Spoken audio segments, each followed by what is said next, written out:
Mission spéciale en région parisienne. C'était lors de l'hiver 97. Claude Herman est envoyé par le service d'ordre du Front National dans le quartier chaud de Beauval à Meaux. Donc voilà où j'ai traîné le plus clair de mon temps autour du centre commercial afin de glaner le maximum de renseignements pour savoir qui, quand, comment, pourquoi, quels étaient les jeunes de banlieue qui foutaient la merde, quelles étaient les bandes les plus renommées. Donc voilà, nous sommes arrivés. J'allais dans les bars, je me rapprochais des commerçants, je buvais un petit café tranquillement, je me mélangeais à la populace, je discutais avec les Français qui voulaient bien, on engageait des conversations et au bout de 2-3 verres, les gens parlent quoi. Les gens aiment leur cité, les gens parlent de leur cité, donc c'était vraiment un souci. Claude Herman mémorise les informations et c'est à un certain Alexandre, responsable départemental du service d'ordre, qu'il remet ses notes. Concrètement, ça veut dire tout ça, c'est se mettre en plan, que surveiller, noter, que c'est une véritable mission d'infiltration et de renseignement, oui. Cette véritable mission policière répond à un objectif politique. C'est en tout cas ce qu'a révélé Claude Herman en juin dernier dans les colonnes de Libération. Inciter les jeunes à la rébellion. À l'époque, il parle déjà d'opérations spéciales ordonnées par ses supérieurs. La déstabilisation de certaines banlieues ciblées. Retour en région parisienne. À Meaux. Claude Herman explique quel était l'objectif de sa mission de surveillance dans le quartier de Beauval, une banlieue classée à risque.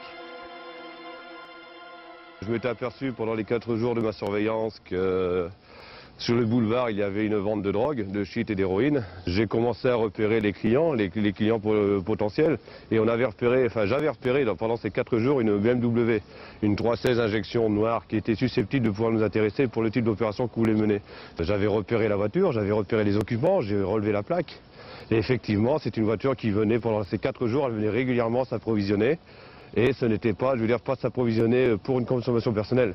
Elle venait s'approvisionner pour un deal beaucoup plus gros. Et de là a germé l'idée de se servir de cette voiture et de cette plaque numérologique afin de créer une merde, entre ces deux bandes rivales.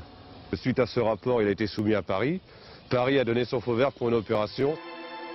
La deuxième phase de la mission de Claude Herman dans le quartier de Beauval peut s'enclencher. L'opération a consisté simplement à récupérer une voiture du même modèle, de mettre des plaques dessus et de venir sur place ici et mettre un ou deux coups de fusil. Une voiture identique est volée par le groupe dans les environs, puis équipée de fausses plaques. Le soir de l'opération, la voiture volée était amenée chez M. Alexandre. J'étais déjà sur place parce que je dormais chez lui à l'époque pendant cette opération. Donc elle a été maquillée dans son garage, qui est situé à droite de sa maison. Et puis nous sommes montés à 4, dedans il y avait un chauffeur, soi-disant professionnel. Bon, je ne vais pas mettre ses capacités en doute, M. Alexandre me l'avait présenté comme ça, donc c'est un chauffeur professionnel. Je suis moi-même monté devant pour diriger la voiture, pour être sûr qu'il ne se trompe pas de cible ou qu'il ne fasse pas n'importe quoi. Et puis on est revenu sous le quartier, c'était aux alentours de 22 h. Donc on a remonté le long du boulevard, il y avait M. Alexandre derrière avec un autre. Les vitres de la BMW se sont baissées, ils ont passé un fusil à pompe et ils ont tiré 2 coups de fusil. Il faut savoir que le fusil à pompe était chargé avec des cartouches à bourre-papier, donc c'était des rats blancs. Il ne pouvait y avoir aucun blessé, mais ce n'était pas le but recherché. Le but recherché, c'était de mener une déstabilisation et une guerre entre deux gangs. Outre des armes de guerre, ces militants auraient disposé aussi d'une organisation fournissant des faux papiers et de l'argent liquide. À l'époque, on avait un système de boîte aux lettres fait par les cabines publiques. C'est-à-dire, moi, par exemple, je vais demander aujourd'hui, j'ai besoin de 10 000 francs pour X raisons. J'appelle la cabine Intel, on me répond c'est OK. Je donne un numéro de cabine où je serai moi de permanence à cette cabine tel jour de telle heure à telle heure, 2 dates en suivant, au cas où on en louperait une, où la réponse n'est pas encore faite. On me donne la réponse, on me dit voilà, ça sera telle piscine, tel casier, tel jour. De là, ce jour-là, je prends mon maillot de bain, je vais à la piscine, je récupère dans le casier et voilà. Claude Herman ne fait plus partie du département protection et sécurité depuis 1999. Mais cette structure parallèle qu'il a utilisée à l'époque, Claude Herman se dit prêt aujourd'hui à nous montrer qu'elle fonctionne encore, au moins partiellement.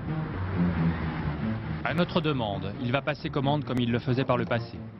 La procédure est simple. Il lui faut utiliser un certain numéro de cabine téléphonique. À l'autre bout du fil, un homme assure une permanence 1 heure par jour. Claude Herman va commander des faux papiers et une arme munie d'un silencieux. Ouais, salut. Contact d'hier, 2578. Dis, Sa demande est à peine codée. On va décaler, mais là j'ai une commande à passer, je vais le faire maintenant, donc on peut. C'est pas comme hier, hein? Donc il me faudrait très vite, assez rapidement, c'est-à-dire dans un délai très court, parce que malheureusement je suis pressé par le temps. Donc il me faudrait déjà 2 autorisations de circuler intramuros, 2 autorisations de sortie de territoire. Il me faudrait également, j'ai 4 amis qui vont être carte chevanée également, si tu peux t'occuper de ça. Donc vierge. Et il me faudrait une identité complète au premier degré, c'est-à-dire que je puisse travailler.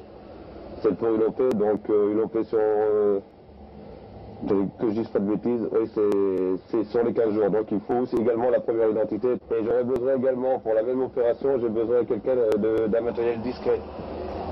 Discret, petit et fiable. Avec une vingtaine de dragées, ça sera largement suffisant. Donc il me faudrait l'ensemble au maximum pour jeudi matin. Ok, bon courage, à plus. Non, il faut savoir que c'est un cercle très fermé, je veux dire, ça touche pratiquement le milieu du mercenariat. Donc il est possible que des gens du service puissent se servir de ce réseau pour obtenir, pour des freelances, des papiers ou ainsi de suite. Bon, à ma connaissance, je n'ai pas d'exemple, mais ça serait tout à fait possible et réalisable pour eux. Mais pour le commun des mortels, non, il n'est pas possible pour le commun des mortels, même en payant, d'obtenir certains documents. C'est un réseau réservé à quelques-uns. C'est un réseau réservé à quelques-uns. Oui. Le lendemain, nouvel appel. À son interlocuteur, Herman doit donner les 2 derniers numéros de la cabine d'où il a appelé la veille. Ouais, salut, c'est moi 0633, tu vas bien? Ouais. C'est le code en vigueur dans le réseau. Dis, alors on en est où avec ma petite commande d'hier? Ben, c'est possible. C'est possible? On a la totalité de la marchandise? Oui. Donc avant midi, ça serait possible? Ok. Le dépôt, s'il te plaît? Tu connais la formule? Ouais, vas-y. Formule Macaboum.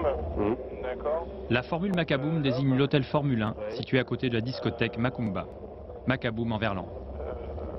Donc, 203. Ouais. Ok. Ouais. Et puis plus loin, 3, 5, 6, 9, 7, 9. 3, 5, 6, 9, 7, 9. 7, 9. Les chiffres qui lui sont donnés correspondent au numéro de la chambre et au code d'accès pour ouvrir la porte de la chambre.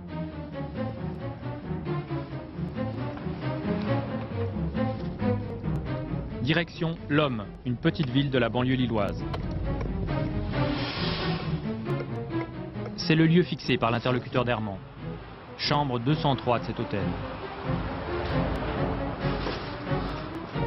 Code d'entrée 356 979. C'est l'endroit où Herman doit déposer la somme de 3 000 €, 20 000 francs français, ainsi que 2 photos pour les papiers d'identité.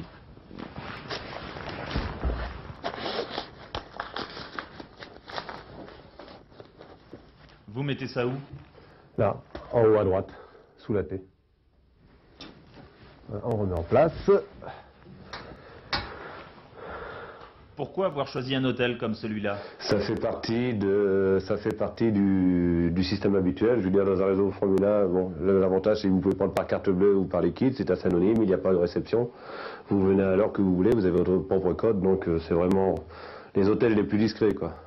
On travaille également avec les consignes de gare, les consignes des piscines, les consignes dans les grandes surfaces. Tout ce qui est anonyme et à code nous intéresse.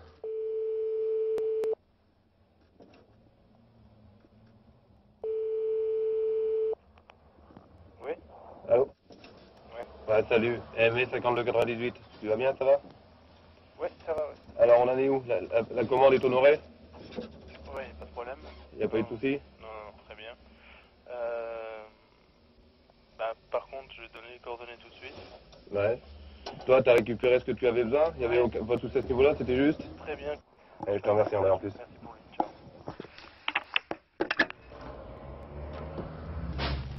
Putain, si la femme de ménage, elle tombe là-dessus.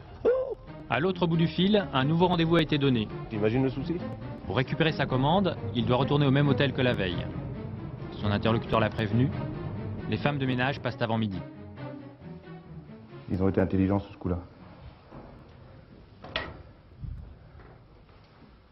Sa commande est donc cachée quelque part dans la chambre 204 de cet hôtel. Putain, j'espère qu'ils n'ont pas fait le ménage. Et sous le matelas, une enveloppe. Nous avons donc... À l'intérieur de l'enveloppe, les faux papiers sur lesquels ont été apposées les photos de Herman. plastique préfectoral, ainsi de suite. Donc vous voyez, il n'y a pas de souci. Enfin, il y a aussi un pistolet automatique de calibre 6,35, muni de son silencieux. Ce réseau, j'ai connu l'existence par le biais de la haute autorité en matière de sécurité au niveau du Front National en 96-97. C'est un réseau qu'il avait mis en place pour récupérer des papiers, des armes et ainsi de suite, pour les diverses infiltrations au niveau des banlieues, au niveau des associations et également pour son travail à l'étranger. Mais concrètement, ça se passe comment? On vous convoque un jour, on vous dit voilà, il faut que je te dise qu'il y a un réseau qui sert à ça, ça et ça. Comment ça se passe? Non, c'est-à-dire on essaye de repérer les éléments de valeur. Ces éléments de valeur, ensuite, on les motive, on leur explique qu'il existe d'autres choses, et puis oui, ça se passe comme ça. Un jour, on vous convoque au bureau en disant voilà, nous avons toute confiance en toi, et il y a possibilité pour toi d'aller beaucoup plus haut avec des salaires meilleurs, un avenir meilleur, voir le sable chaud et le soleil, et puis des pays, un peu d'exotisme. Donc vous acceptez ou n'acceptez pas. Si vous n'acceptez pas, on vous demande la plus grande discrétion. Mais il est bien rare que les gens n'acceptent pas. On vous avance ça tellement bien que, je veux dire, on vous propose de salaire, protection, assurance et voyage qui n'accepteraient pas.